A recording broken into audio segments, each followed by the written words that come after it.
এবার হচ্ছে মেন কাজ। দেখুন এখানে দুটো জ্যাক আছে, সঙ্গে আছে তেলের পাইপটা, মানে সেন্সারটা এদিকে চলে গেছে তলায়।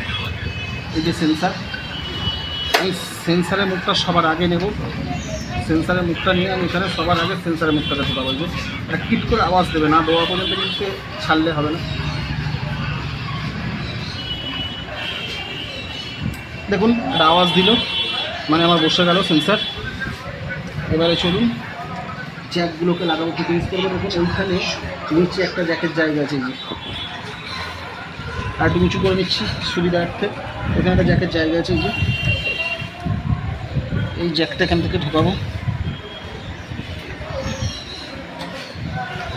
জ্যাকটা এখান থেকে ঢুকিয়েছি।